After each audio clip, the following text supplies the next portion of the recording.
That's the positive side of the grace message. Because some people drive this thing to the point. I told you how I was praying in the campground and my hand mistakenly touched a woman. And she began to bind me. Because my eyes were open when I was praying. I'm not telling you movie. Me. Not that it happened to somebody else. She began, every spirit that has come here to distract, because she was closing her eye and I was opening my eye to pray. That's the form of godliness.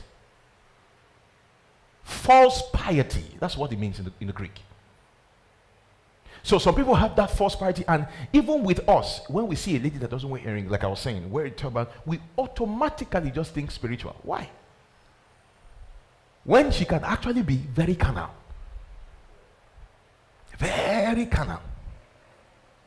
So a brother is not into, he doesn't like fitted clothes. When I mean fitted clothes, I don't mean bulging. I mean, he just, you know some people are, they are not into the details when it comes to dressing and excellence and all of that. And that doesn't mean they are wrong. So you see a brother is always wearing baggy trousers and all of that, and he's not using deodorant. We automatically feel that this one is heavenly focused. Why? He may be very hell focused.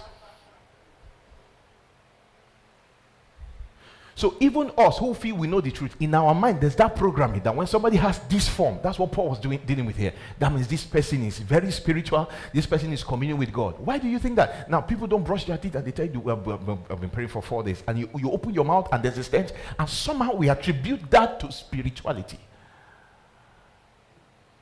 No. Have you ever imagined that God will speak to Moses and Moses will perceive a stench? Think about it. No. That's the form of godliness he's talking about there. Paul is saying that it has nothing to do with being spiritually fit. At the same time, somebody who dresses like that can be spiritually fit. Are you getting the balance? But that must not be the yardstick. So a lady wears fine, decent, moderate makeup and you feel she's not spiritual.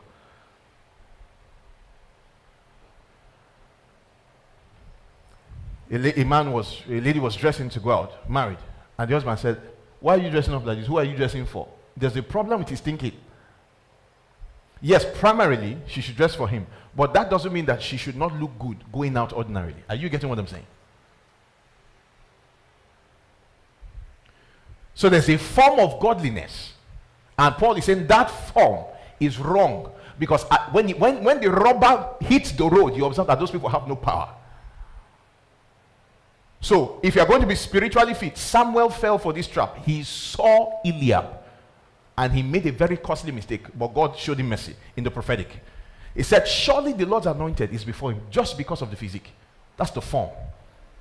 But the guy didn't have the power to be king. So please note that. If you're going to be spiritually fit, it has nothing to do with your appearance.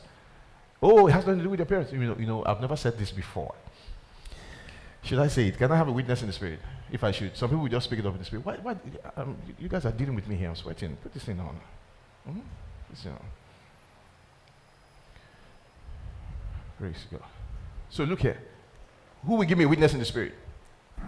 Should I tell you this one? No, spiritual people will pick. Pastor, don't say it. Some people will pick. Pastor, let me see if you want me to say it. All right. I've never said this before. Whilst on campus, my aunt lived in Owerri. They are in the United States. They're my cousins. So during the weekend, some weekends, I'll go from Ihiagwa, where the school was, and go to town in Owerri. So they attended. My uncle actually was a reverend. Is a reverend with the Anglican Communion till today. He's a reverend with the Anglican Communion. But he was there whilst his family was here.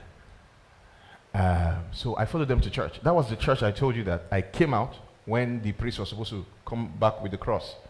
How many of you remember that now? So, one day they had a youth gathering, and I had been doing ministry on campus like that. So, we're praying. It was a wonderful prayer time. I will never forget that Anglican chapel. And I began to pray.